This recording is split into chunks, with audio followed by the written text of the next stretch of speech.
The first sound I heard after 23 years of silence was my son David calling me a worthless burden to his wife Jennifer. 2 hours later, I walked into their kitchen with a smile on my face, pretending I hadn't heard a thing. That's when I realized my family had no idea what was coming for them. If you're watching this, subscribe and let me know where you're watching from. Let me back up and tell you how I got here. 3 weeks ago, Dr. Martinez at St. Mary's Hospital performed what he called a miracle surgery on my damaged ear canals. 23 years earlier, a drunk driver had crashed into my car, leaving me completely deaf and my husband Robert dead. I'd learned sign language, lived quietly, and raised David the best I could as a single mother. The surgery was experimental, expensive, and had only a 30% success rate. David had been furious when I'd insisted on using my savings for it. "Mom, you're 68 years old. Why put yourself through this risk?" he'd argued. But something inside me refused to give up hope. The morning I woke up in the hospital recovery room, I heard a nurse's footsteps echoing down the hallway. Then her voice, clear as crystal, saying, "Good morning. Mrs. Sinclair, how are you feeling?" I cried for an hour straight, not from pain, but from pure joy. The world had sound again. Dr. Martinez was amazed. "Your hearing is actually better than normal range, Eleanor. It's like your brain compensated for all those lost years." He explained I'd need to adjust slowly. That sounds might seem overwhelming at first. He was right. Everything seemed amplified, from the beeping machines to the whispered conversations in the hallway. That's when I made a decision that would change everything. Instead of announcing my success immediately, I decided to surprise my family. I imagined their faces lighting up when I responded to their voices for the first time in over 2 decades. I pictured David's amazement, Jennifer's tears of joy, my grandchildren Michael and Sarah finally having real conversations with their grandmother. I spent a week in recovery, practicing my poker face with the nursing staff. "Remember, not a word to anyone," I told them. "This is going to be the most wonderful surprise." They thought it was sweet, this grandmother planning such a loving revelation. The day before my discharge, David visited. He sat beside my bed, moving his lips in the exaggerated way he'd developed over the years, assuming I was reading them. "Mom, Jennifer's prepared the guest room. You'll stay with us during recovery." His voice was strained, tired. I nodded and smiled, giving him a thumbs up like always. What I didn't realize was that I was about to discover who my family really was when they thought I couldn't hear them. And let me tell you, the truth was more devastating than 23 years of silence had ever been. I arrived at David and Jennifer's house on Maple Street, carrying the small overnight bag I'd packed at the hospital. Their 2-story colonial looked exactly the same as it had for the past 15 years. Manicured lawn, white picket fence, and the American flag David insisted on flying year-round. I'd helped them buy this house when David was starting his accounting practice. Jennifer opened the front door with what I now recognized as a forced smile. Her lips moved in the slow, deliberate way she'd adopted since my accident. "Welcome home, Eleanor. We're so glad you're feeling better." Her voice was pleasant enough, but there was something in her tone I'd never noticed before. A subtle impatience, like she was reading from a script she'd rather not perform. I gave her my usual grateful nod and let her guide me inside. The guest room was on the first floor, converted from what used to be David's home office. Jennifer had decorated it with floral wallpaper and lace curtains, her idea of what an elderly woman would find comforting. Honestly, it looked like a funeral parlor, but I'd never complained. How could I, when I couldn't hear their explanations anyway? "The bathroom is right across the hall," Jennifer said, her mouth moving with exaggerated precision. "Dinner will be ready in an hour." She patted my shoulder and left me to unpack. For 23 years, I'd lived in relative isolation. David visited twice a month. Jennifer accompanied him about half the time, and my grandchildren Michael and Sarah showed up for birthdays and major holidays. They were good kids, but they'd grown up with a grandmother who couldn't participate in normal conversations. Sign language had never come naturally to them. I'd filled my silent years with reading, gardening, and volunteering at the local food bank, where communication was mostly about sorting and organizing rather than talking. It had been a peaceful life, if lonely. I'd convinced myself that I was grateful for whatever contact my family provided. Now, as I sat on the edge of the guest room bed, I could hear everything. The refrigerator humming in the kitchen, a neighbor's dog barking 3 houses down, the television in the living room playing some afternoon talk show. After decades of silence, it was almost overwhelming. But what struck me most was hearing my own breathing, my own heartbeat. For 23 years, I'd lived in a soundless bubble. Now I was part of the world again, able to eavesdrop on conversations, to understand context and subtext, to finally hear what people really thought when they believed no one was listening.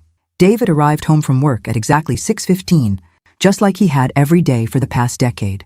I heard his key in the front door, his footsteps on the hardwood floor, the sound of his briefcase hitting the kitchen counter. "How's the patient?" he asked Jennifer. They were in the kitchen, probably assuming I was resting in the guest room with the door closed. "Fine, I guess," Jennifer replied. Her voice sounded different than it had an hour earlier, less careful, more natural. "She seems tired, but that's expected after surgery." "Good. Hopefully this recovery goes quickly. I can't take much more time off work." There it was, the first crack in the facade. David wasn't concerned about my health. He was worried about the inconvenience my presence created in his schedule. That evening at dinner, I watched my family's faces while they performed what I now understood was elaborate theater for my benefit. David carved the roast beef with exaggerated gestures, making sure I could see every action. Jennifer pointed to each dish as she served it, mouthing the names slowly: mashed potatoes, green beans, gravy. Michael, my 20-year-old grandson, was home from college for spring break. He sat across from me, occasionally waving and giving me thumbs up when he remembered I was there. Sarah, 18, and in her senior year of high school, barely looked up from her phone during the entire meal. For 2 decades, I'd assumed their behavior was simply the natural result of our communication barrier. How wrong I'd been. "Grandma looks good, doesn't she?" David said to Jennifer, speaking as if I weren't sitting right there. "It's something people do around deaf individuals. They discuss you in your presence, assuming you can't understand." "The surgery was successful then?" Jennifer asked. "Too early to tell," David replied. "Dr. Martinez said it could take weeks to determine if there's any real improvement. But honestly, even if it works partially, she's 68. How much difference could it make?" I kept my expression neutral, continuing to eat my dinner while my heart pounded. This was my son talking about his mother's potentially life-changing surgery with all the enthusiasm of discussing a dental cleaning. "What did the doctor say about long-term care?" Jennifer asked, cutting her meat with sharp, precise movements. "Same as before. She can probably manage independently for a while longer, but we need to start thinking about alternatives." Alternatives. The word hung in the air like a threat. Michael looked up from his phone. "Are you talking about putting Grandma in a home?" "We're discussing options," David said carefully. "Your grandmother is getting older, and her needs are becoming more complex. But she's been taking care of herself just fine," Sarah interjected, finally joining the conversation. Jennifer exchanged a look with David. "It's complicated, honey. Deaf elderly people face special challenges. We want what's best for your grandmother." I continued eating, maintaining the blank, pleasant expression I'd perfected over the years. Inside, my mind was racing. They weren't discussing my future with me. They were discussing what to do about me. After dinner, I helped clear the table, following my usual routine of washing dishes while Jennifer put away leftovers. The kitchen window faced the backyard where David was pushing our old lawnmower, even though the grass barely needed cutting. "He's avoiding coming back inside," Jennifer muttered under her breath as she watched him through the window. I turned toward her, pretending I was trying to read her lips. She waved her hand dismissively and walked away. But I'd heard enough to understand that even Jennifer recognized David's discomfort with having me in their house. That night, lying in the guest room bed with its scratchy floral sheets, I listened to my family's real conversations through the thin walls. David and Jennifer's bedroom was directly above mine, and sound carried more than they realized. "How long is she staying?" Jennifer asked. "Dr. Martinez said a week for observation, maybe 2 if there are complications." 2 weeks? Ooh. David, 2 weeks of tiptoeing around, of watching every word, of pretending we're happy to have her here. I know, but what choice do we have? She's my mother. Your mother, who could have saved everyone trouble by just accepting that this surgery was a waste of money. I pulled the covers up to my chin, feeling colder than the April evening warranted. This was how my family saw me. A trouble, an obligation, a burden they had to manage rather than a person they loved. But they had no idea I could hear every word, and that was about to become their biggest mistake. The next morning, I woke to the sound of Jennifer talking on the phone in the kitchen. Her voice carried clearly through the house, and I realized she was speaking to someone about me. "No, Mother. The surgery doesn't change anything," Jennifer was saying. "Even if her hearing improves, she'll still be elderly, still need supervision, still be our responsibility." I sat up in bed, my heart racing. Jennifer was talking to her own mother, discussing my future as if I were a piece of furniture they needed to relocate. "David thinks we should wait and see, but honestly, I don't see the point. Brookside Manor has an opening in their assisted living wing. If we act quickly, we could have her settled there by summer." Brookside Manor. I knew the place. a nursing facility on the outskirts of town that smelled like disinfectant and had a reputation for warehousing elderly residents rather than caring for them. I understand it's expensive, Jennifer continued, but David's practice is doing well, and she has her own savings. Plus, there's the house. My house. The small ranch-style home I'd lived in for 43 years, where I'd raised David after Robert died, where I'd maintained my independence even after losing my hearing. They were discussing selling my house to pay for my imprisonment. I got dressed quietly and made my way to the kitchen, where Jennifer was pouring coffee. She looked startled to see me up so early. "Good morning, Eleanor," she said, switching back to her slow, deliberate lip movements. "Did you sleep well?" I nodded and smiled, pointing to the coffee pot. She poured me a cup, and I sat at the kitchen table, pretending to examine a magazine while she finished her phone conversation in the living room. "I'll call them this afternoon," I heard her tell her mother. "David doesn't need to know the details until we have everything arranged. It'll be easier for everyone that way.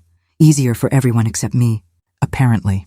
David emerged from upstairs, already dressed for work in his navy suit and striped tie. He kissed Jennifer goodbye and squeezed my shoulder. "Have a good day, Mom. Jennifer will take care of you." After he left, Jennifer settled into what appeared to be her daily routine of avoiding me. She cleaned the kitchen with aggressive efficiency, started a load of laundry, and then disappeared into her home office to work on some projects. I spent the morning exploring my temporary prison, listening to the sounds of a house I'd helped purchase, but was apparently no longer welcome in. The walls were thin, and I could hear Jennifer making phone calls, her voice carrying through the heating vents. The first call was to Brookside Manor. "I'd like to inquire about availability in your assisted living facility," she said. "For my mother-in-law. She's 68, recently had surgery, and we feel she needs more supervision than we can provide." The lies came so easily to her. I wasn't failing mentally or physically. I didn't need supervision. What I needed was a family that saw me as a person rather than a problem to be solved. The second call was to a real estate agent. "We may have a property coming available soon," Jennifer said. "A small ranch home, well-maintained, in the Willowbrook neighborhood. 3 bedrooms, 2 baths, large backyard. Yes, I think it would sell quickly. My house." They were planning to sell my house before I was even aware they wanted me out of it. The third call was the one that broke my heart completely. "David, it's me. I talked to both places this morning. Brookside has an opening, and Margaret thinks the house will sell within a month of listing. We need to move on this before your mother gets too comfortable with the idea of staying independent." There was a pause while David responded. "I know it seems fast, but think about it logically. If the surgery works, she'll be more demanding, wanting to go places and do things. If it doesn't work, she'll be depressed and harder to manage. Either way, it's better to make the transition now while she's still adjusting." Another pause. "No, we don't tell her anything until it's arranged. You know how stubborn she can be. Remember when she refused to give up driving? This is the same thing. Sometimes you have to make decisions for people who can't see what's best for them." I sat in the guest room, my hands trembling as I folded the same towel over and over again. They weren't just planning to betray me. They were proud of their cleverness, congratulating themselves on protecting me from my own supposed inability to make rational decisions. That afternoon, Michael came home from college classes. I heard him talking to Jennifer in the kitchen. "How's Grandma doing?" he asked. "Fine," Jennifer replied. "She's adjusting to being here." "Are you guys really thinking about putting her in that nursing home?" Jennifer's voice became sharper. "It's assisted living, Michael, not a nursing home. And yes, we're considering it. Your grandmother needs more care than she realizes. But she's been living alone just fine. That's what worries us. She's been isolated, not taking proper care of herself. The surgery was a desperate attempt to avoid facing reality." I closed my eyes, feeling the weight of their manipulation. They'd twisted my hope for reconnection into evidence of my incompetence. But they'd made one crucial mistake. They'd given me the gift of hearing their true intentions while still believing I was deaf to them. And I was going to use that advantage in ways they never saw coming. By Thursday, I'd heard enough to understand the full scope of their plan. Jennifer had scheduled a tour of Brookside Manor for the following week, telling them I was struggling with depression and isolation following unsuccessful surgery. She'd also gotten preliminary estimates from 3 real estate agents for my house, all of whom seemed eager to list what they described as a prime property in a desirable neighborhood. The most crushing revelation came when I overheard David talking to his business partner Marcus during a phone conference he took in the home office adjacent to my bedroom. "The timing is actually perfect," David explained. "If we move quickly, we can get Mom settled before she starts asking questions about her finances.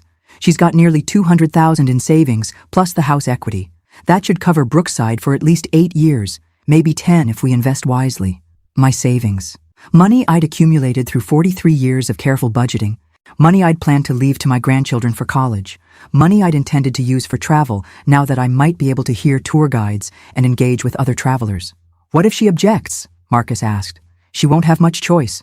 Jennifer's researched the legal requirements for elderly care decisions. If we can document that she's not capable of managing her affairs independently, we can get temporary guardianship. Is she actually incapable? David paused. She will be once she understands what's happening. The shock of losing her independence will probably trigger depression, confusion, maybe even some cognitive decline. It's common in elderly people facing major life transitions. They weren't just planning to steal my money and my home. They were counting on the trauma of their betrayal to justify their actions. It was diabolical in its calculated cruelty. That evening, Sarah came home from a school dance, and I heard her talking to Jennifer in the kitchen while she made a late-night snack. Mom, are you really going to put Grandma in that place? It's not putting her anywhere, Sarah. It's helping her transition to appropriate care. But she's not sick or anything. She just can't hear. There's more to it than that, honey. Your grandmother has been isolated for decades. She doesn't understand how much the world has changed, how vulnerable she is. The surgery was probably her last attempt to avoid accepting reality. What reality? That she's old, Sarah. That she needs people to make decisions for her because she can't see the bigger picture anymore. I listened to Jennifer poison my granddaughter's mind with lies, teaching her that elderly people were inherently incompetent and that family members who warehoused their parents were actually being compassionate. Will we still see her? Of course, Jennifer said quickly. Brookside has visiting hours. We'll see her regularly. But I'd heard Jennifer's earlier conversation with her mother, where she'd complained about the obligation of visiting elderly relatives and expressed relief that Brookside was far enough away that we won't feel guilty if we can't make it there very often. Friday morning, I made my decision. I was going to give them exactly what they'd given me, a nasty surprise they'd never see coming. While Jennifer was at her Pilates class and David was at work, I used their computer to research everything I could about their financial situation. Jennifer had left her email open, and I discovered they'd been living beyond their means for years. David's accounting practice was struggling. They had 3 credit cards maxed out, and they'd been counting on my money to solve their problems long before my surgery. Jennifer had been planning this betrayal for months, maybe years. She'd researched nursing homes, calculated my assets, and even consulted with an elder law attorney about managing difficult transitions for aging family members. I also discovered she'd been corresponding with interior designers about renovating my house once it became available. She had detailed plans for turning my cozy 3-bedroom ranch into what she called a modern showpiece perfect for entertaining. They weren't just stealing my home. They were already planning to erase every trace of the life I'd built there. But Jennifer had made one crucial error in her research. She'd focused on legal ways to control elderly people, but hadn't considered what might happen if the elderly person discovered the plan before it was implemented. That afternoon, I made a series of phone calls from the guest room while Jennifer was grocery shopping. I spoke quietly, keeping my voice low, but for the first time in 23 years, I was able to conduct important conversations without intermediaries or written notes. The first call was to my bank. I'd like to schedule an appointment to review my accounts and discuss some changes to my beneficiaries, I told them. The second call was to a lawyer, not the elder law attorney Jennifer had been consulting with, but a family law specialist who had excellent reviews for protecting elderly clients from financial abuse. The third call was to a private investigator who specialized in documenting elder abuse cases. By Sunday, I had enough evidence to destroy their plan and enough legal protection to ensure they'd never again be able to make decisions about my life without my explicit consent. But I wasn't ready to reveal my hand yet. I wanted them to dig the hole deeper, to commit more fully to their betrayal, to show me exactly how far they were willing to go. Because once I revealed that I could hear every word they'd said, I wanted the consequences to be complete and irreversible. They taught me that family meant nothing when money was involved. Now I was going to teach them what happens when you underestimate a woman who's had 23 years to develop patience and the element of surprise. Monday morning arrived with Jennifer in full organizational mode. She'd scheduled my follow-up appointment with Dr. Martinez for Wednesday, though I'd heard her tell the scheduling nurse that she needed to discuss realistic expectations with my doctor about my cognitive state following the surgery. She was planning to convince my doctor that I was experiencing confusion and depression, laying the groundwork for her incompetency claims. While Jennifer bustled around the house preparing for what she believed would be a routine medical appointment, I sat in the guest room making final preparations for what would actually be the beginning of their worst nightmare. My private investigator, Janet Morrison, had already documented Jennifer's internet searches, her correspondence with Brookside Manor, and her consultations with real estate agents. More damning, she'd recorded Jennifer's phone conversations with her mother, where Jennifer admitted that I was perfectly capable mentally, but that sometimes you have to force elderly people to accept help for their own good. My lawyer, Robert Chen, had prepared a comprehensive protection order that would prevent anyone from making decisions about my finances, housing, or medical care without court approval. He'd also drafted a detailed complaint documenting the attempted financial exploitation and emotional abuse. But the piece de resistance was the recording device Janet had helped me install in the guest room. For the past 3 days, I'd been documenting every conversation David and Jennifer had about their plans, creating an audio record that would destroy any attempt to claim they were acting in my best interests. Tuesday evening, David came home with a bottle of wine and an unusually cheerful demeanor. He'd apparently had a good day at work, probably because he'd been calculating how my money would solve his financial problems. "How's our patient?" he asked Jennifer, kissing her cheek. "Good," Jennifer replied. "The appointment tomorrow should give us the information we need to move forward." They were in the kitchen, speaking in normal voices because they assumed I was napping in the guest room. I was actually sitting just around the corner in the dining room, listening to every word while pretending to read a magazine. "Did you talk to Marcus about the timeline?" Jennifer asked. "He thinks we should move quickly once we have medical documentation. If Dr. Martinez confirms that the surgery didn't work, we can present that as evidence that Mom's judgment is compromised. If it did work partially, we can argue that she's not adjusting well to the change. And if it worked completely?" David laughed, actually laughed. "Then we've got a bigger problem, because she might start asking questions about why we're suddenly so interested in her living arrangements." "Don't worry," Jennifer said. "I've been researching what to say to doctors in these situations. There are ways to express concern that make medical professionals take notice. Depression, isolation, confusion about financial matters, difficulty adapting to change." "You're brilliant," David said, and I heard them kissing. They were brilliant, I had to admit. They'd crafted a plan that appeared concerned and loving on the surface, while being ruthlessly manipulative underneath. If I'd actually still been deaf, they might have succeeded completely. But I wasn't deaf anymore, and tomorrow they were going to discover that their brilliant plan had one fatal flaw. That night, I made my final phone call to Robert Chen. "Everything's in place," I told him quietly, while David and Jennifer watched television upstairs. "They're planning to poison the appointment tomorrow. I want you there." "Are you sure you're ready for this, Eleanor?" he asked. "Once we reveal what you know, there's no going back." "There was no going back the moment they decided to betray me," I replied. "These people have been living in my house, eating food I helped pay for, and planning to steal my life savings while pretending to care about my well-being. I'm ready." Wednesday morning, Jennifer drove me to Dr. Martinez's office with what I now recognized as barely concealed anticipation. She was looking forward to this appointment, confident that she was about to take control of my life with medical legitimacy. In the waiting room, she sat beside me, occasionally patting my hand and speaking in her exaggerated lip-reading voice. "Don't worry about anything, Eleanor. Dr. Martinez just wants to check your progress." But I could see her real expression when she thought I wasn't looking. She was excited, almost gleeful, like a predator about to spring her trap. When the nurse called my name, Jennifer immediately stood up. "I'll come with you," she announced, "to help with communication." Dr. Martinez greeted us warmly in his office. "Mrs. Sinclair, how are you feeling?" Before I could respond, Jennifer launched into her performance. "Doctor, I'm concerned about my mother-in-law's adjustment since the surgery. She seems confused, withdrawn. She's been staying with us, and we've noticed some troubling signs." "What kind of signs?" Dr. Martinez asked, his expression becoming more serious. "Difficulty making decisions, sleeping poorly, not responding when we try to communicate.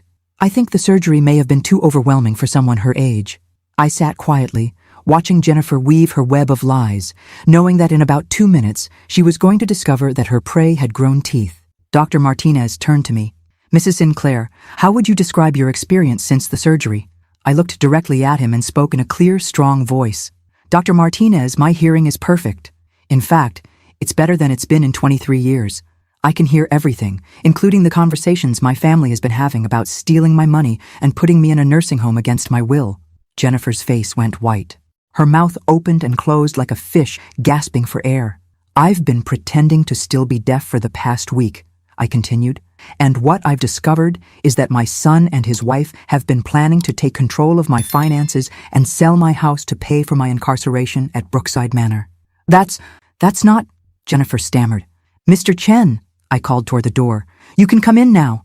My lawyer entered the office, carrying a thick folder of documentation. Mrs. Sinclair, Dr. Martinez said slowly, are you telling me that your hearing has been completely restored? Test me, I challenged.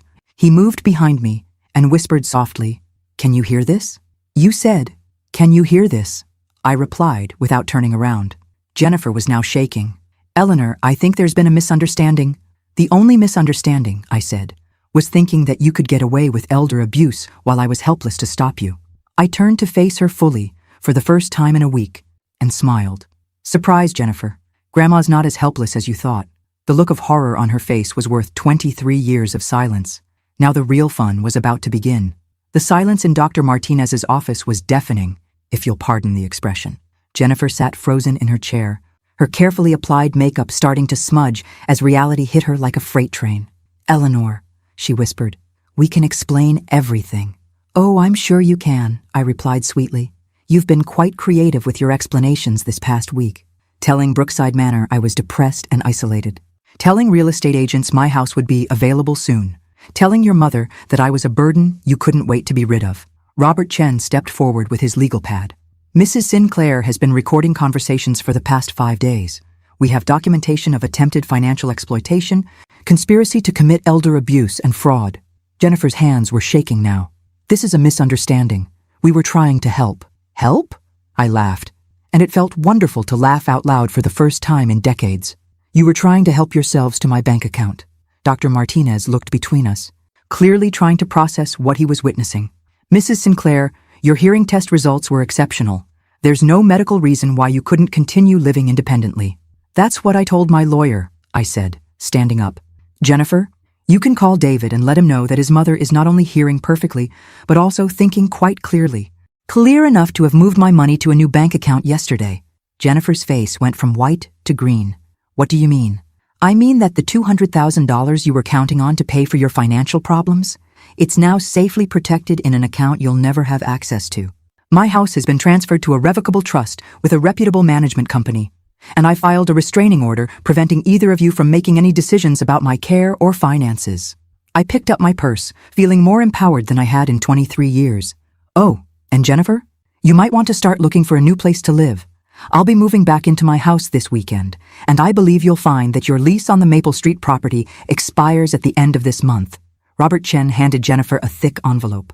Legal notice of all proceedings. You have 72 hours to vacate Mrs. Sinclair's property and cease all contact except through legal representation.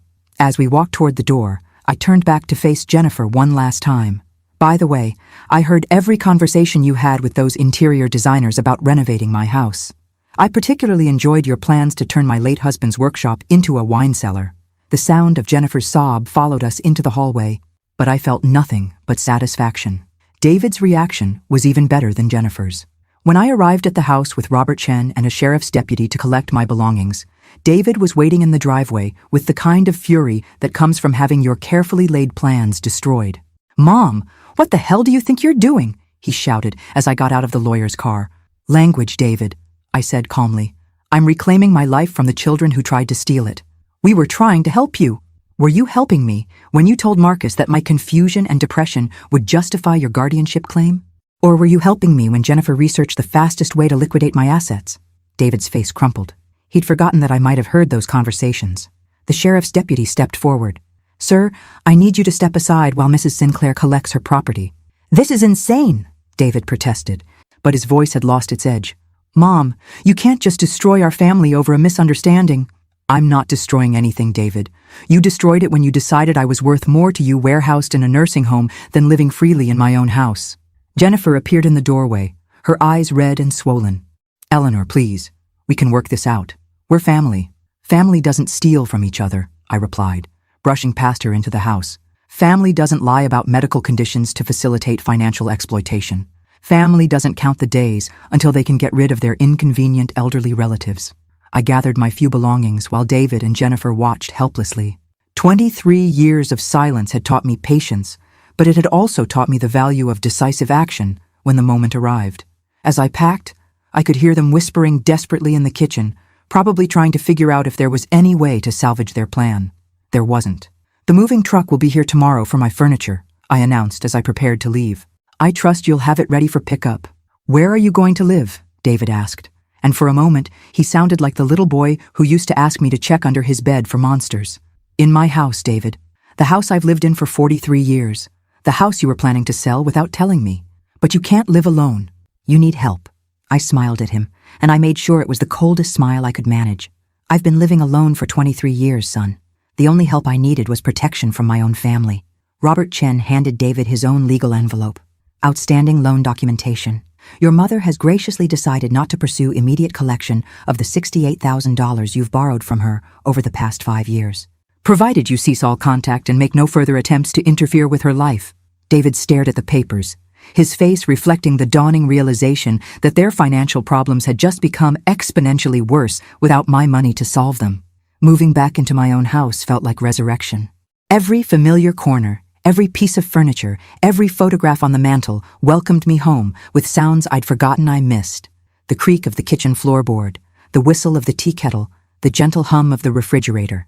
But the sweetest sound was my phone ringing with calls from David and Jennifer that I simply didn't answer. Janet Morrison, my private investigator, stopped by on my third day home with a final report that was more satisfying than any revenge fantasy I could have imagined. "Your son and daughter-in-law are in serious financial trouble," she reported, settling into my living room with a cup of coffee. "Without your money, they can't make their mortgage payments. David's practice has been hemorrhaging clients, and Jennifer's spending has put them about $40,000 in credit card debt." "How unfortunate," I said, though I felt nothing resembling sympathy. "It gets better. Jennifer called Brookside Manor to cancel your admission, and when they asked why, she had to admit that you'd never actually agreed to be admitted. Turns out, making false medical claims about elderly relatives is something they take very seriously. They've reported her to Adult Protective Services." I nearly choked on my coffee. "They reported Jennifer? For attempted elder abuse." Apparently, this isn't the first time someone's tried to use their facility to warehouse a competent elderly person against their will. They have protocols. The irony was delicious. Jennifer's own research had led her to a facility that was specifically trained to recognize and report the kind of abuse she'd been attempting. "There's more," Janet continued. "Your granddaughter Sarah called me. She wants to see you." That evening, Sarah knocked on my front door carrying a bouquet of grocery store flowers and wearing an expression of absolute mortification. "Grandma," she said when I opened the door, "I heard what Mom and Dad were planning." I had no idea. "Come in, sweetheart," I said, and the joy of speaking directly to my granddaughter without interpreters or exaggerated lip movements was overwhelming. We sat in my kitchen, the same kitchen where I'd fed her cookies and milk during childhood visits, and had our first real conversation in her adult life. "I knew something was weird," Sarah admitted. "Mom kept talking about how you needed professional care, but you've always seemed fine to me. Independent, you know." "I am independent," I assured her. "I was just temporarily unable to hear my family planning to steal from me." Sarah laughed, then caught herself. "Is it okay to find this funny? Because honestly, what they did was awful, but the way you caught them is kind of brilliant. It's okay to laugh, honey. Sometimes revenge is the only reasonable response to betrayal." We talked for 2 hours about her college plans, her boyfriend, her dreams of becoming a veterinarian.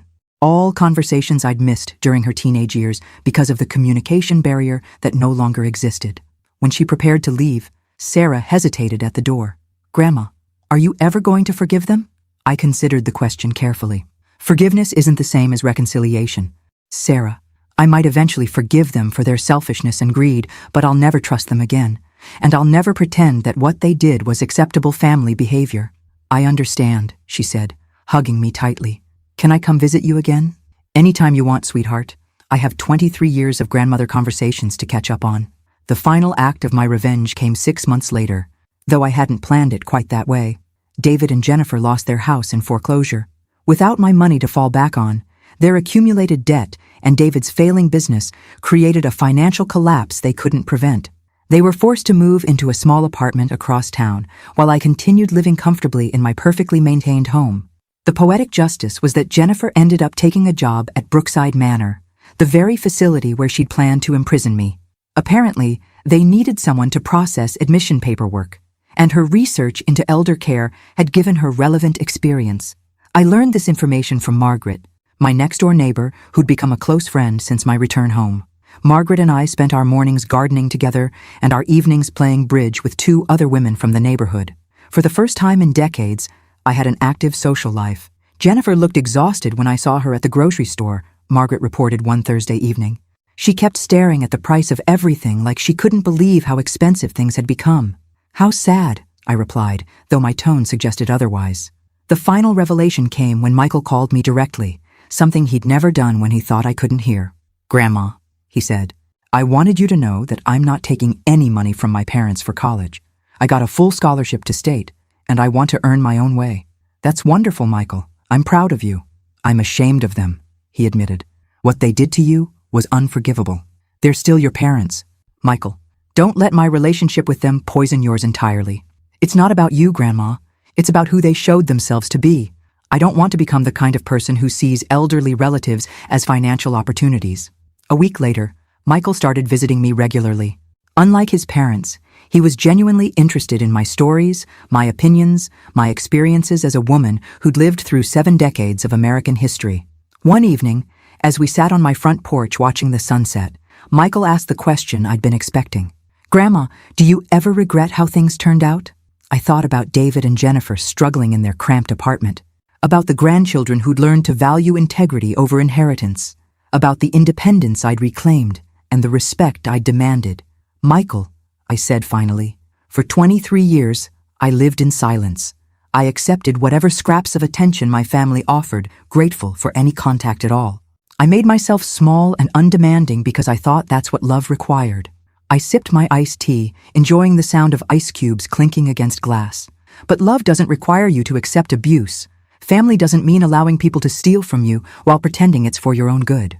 And being elderly doesn't mean surrendering your right to make decisions about your own life." The Crickets were beginning their evening concert, and I marveled again at being able to hear them.